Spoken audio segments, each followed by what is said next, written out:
Alors, conflit, un mot qui fait peur, soit donc bien envie de l'éviter parce qu'on peut déjà imaginer les conséquences et à tout prix, on voudrait bien de ne pas avoir aucun conflit. Mais est-ce que c'est vraiment possible de ne pas avoir aucun conflit, soit dans la vie privée, soit entre les amis, soit dans la vie professionnelle, en sachant que tous les points de vue différents, soit tous les désaccords qu'on peut avoir dans la conversation entre deux personnes, peut tout de suite devenir un conflit. Et alors, maintenant, est-ce qu'on peut vraiment les éviter? Ou c'est quand même mieux d'apprendre comment on peut gérer le conflit, comment on peut se comporter dans une situation conflictuelle et comment on peut le faciliter si c'est nécessaire. Et donc, c'est vraiment pour cette raison, aujourd'hui, j'aimerais bien faire cette vidéo pour vous, pour partager certaines expériences et aussi pour évoquer deux sujets. Le premier, c'est comment on peut identifier le conflit et ensuite comprendre qu'est-ce qu'on doit faire, comment on peut réagir. Et le deuxième sujet, c'est quand on est amené dans une situation conflictuelle, alors qu'est-ce qu'on fait, comment on gère ce conflit de notre part. Et donc, on commence. Mais tout d'abord, je voulais vous dire que je fais cette vidéo pas parce que je sais gérer toutes les situations conflictuelles, soit je ne rentre jamais dans les conflits, non pas du tout, c'est pas le cas. C'est parce que j'ai eu pas mal de conflits et au bout du moment, j'ai compris comment il faut se comporter. J'ai beaucoup appris, j'ai analysé les situations, je faisais beaucoup pas en arrière pour regarder qu'est-ce qui s'est passé. Et donc, c'est comme ça que je construis mon expérience, ce que j'aimerais bien partager avec vous. Et donc, la première situation, quand on a besoin d'identifier est-ce que c'est une situation conflictuelle en face de nous ou pas.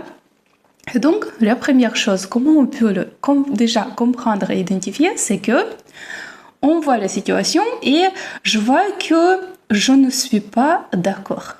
Vous voyez ? C'est facile.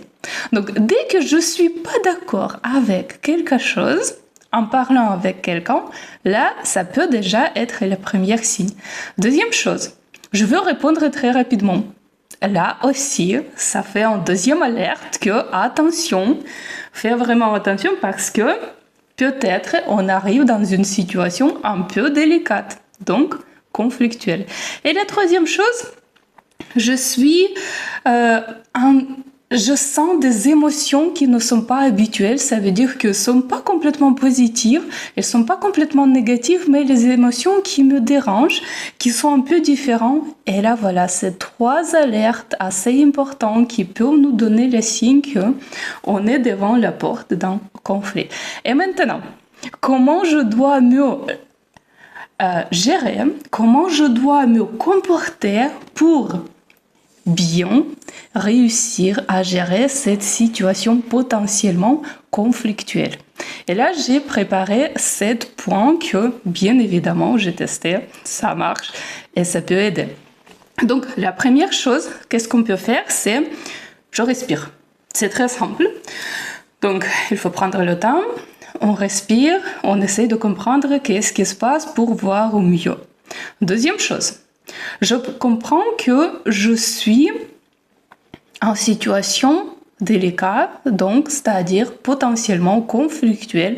Cette compréhension, elle est très très importante parce que ça va nous permettre après de voir comment on peut réagir, comment on va se gérer. Troisième chose, je me rappelle que je dois rester calme. Parce que c'est essentiel. Parce que si on n'est pas calme, si on est très très émotionnel, soit agressif, soit très...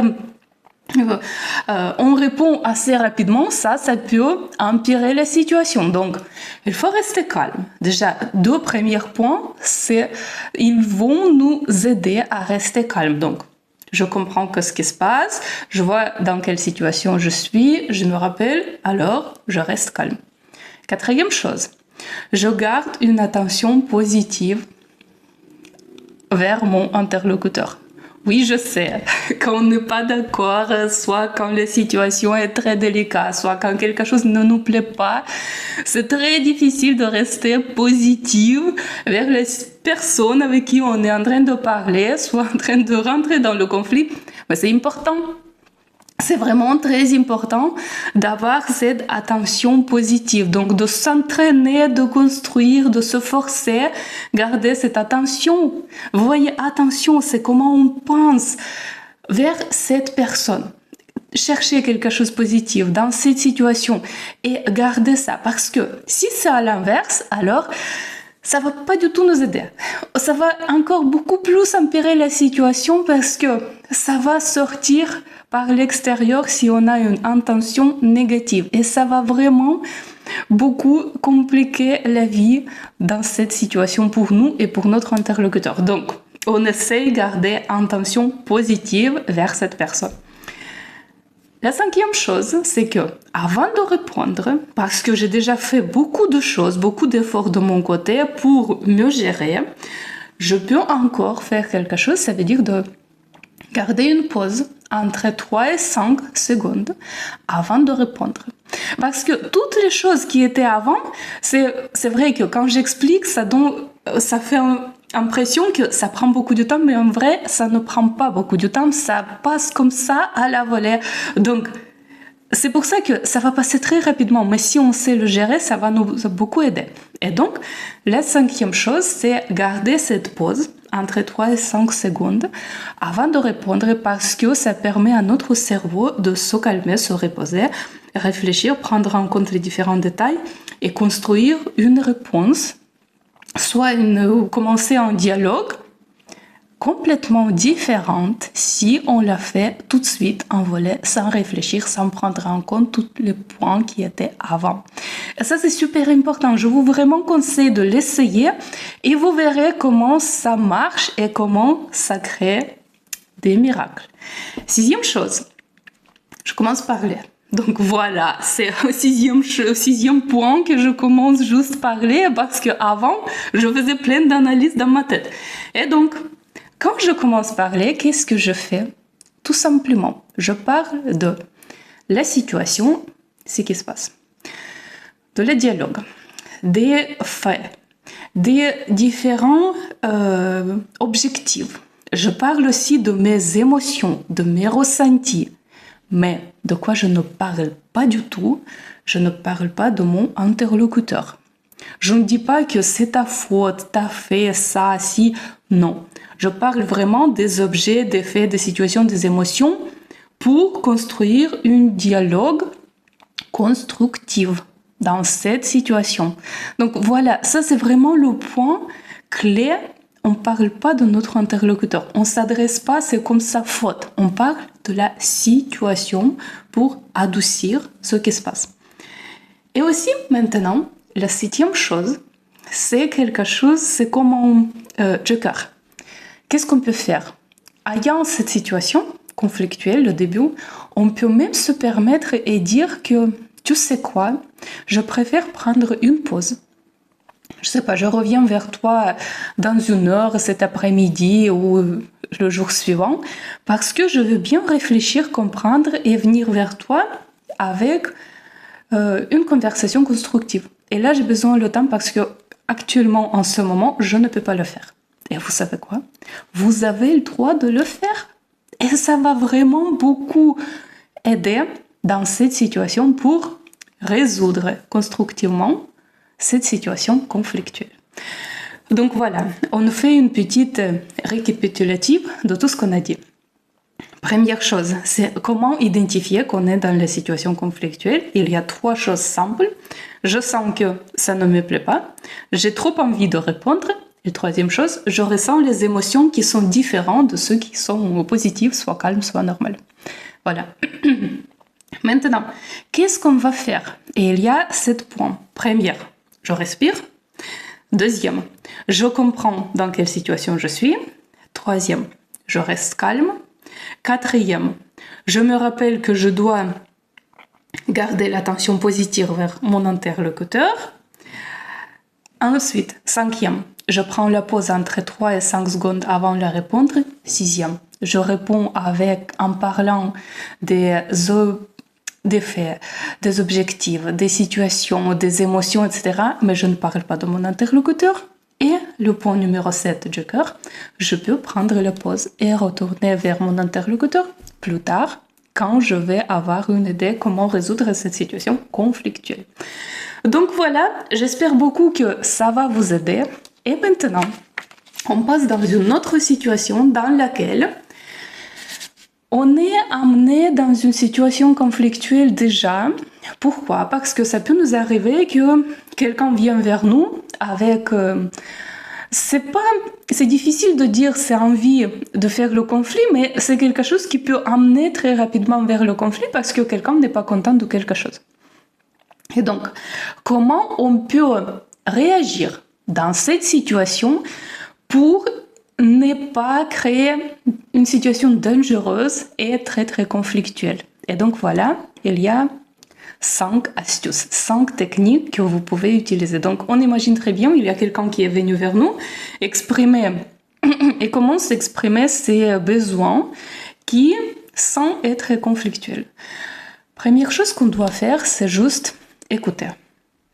C'est-à-dire écouter tranquillement, réceptionner tout ce qui arrive, cette situation, essayer de comprendre sans interrompre, sans rentrer dans les discussions, juste écouter. Deuxième chose, maintenant c'est à nous, on répète.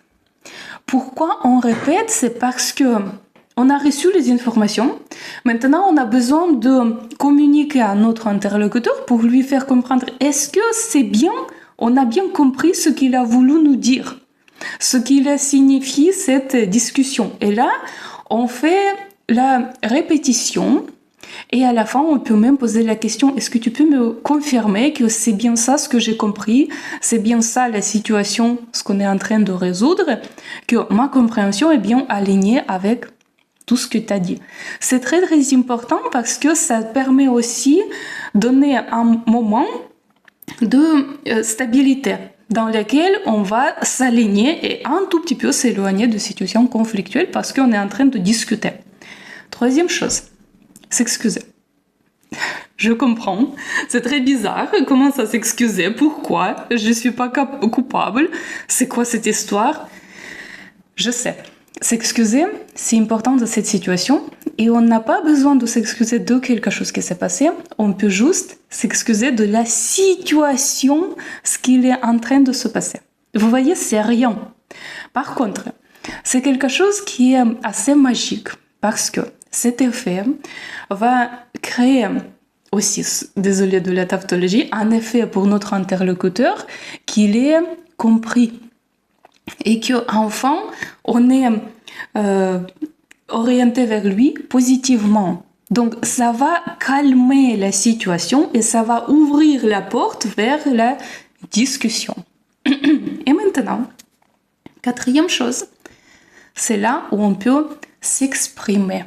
Et ça, c'est notre moment à nous dans lequel c'est moi qui va exprimer ma position concernant cette situation, mes pensées, mes ressentis, mes opinions, parce que c'est mon tour.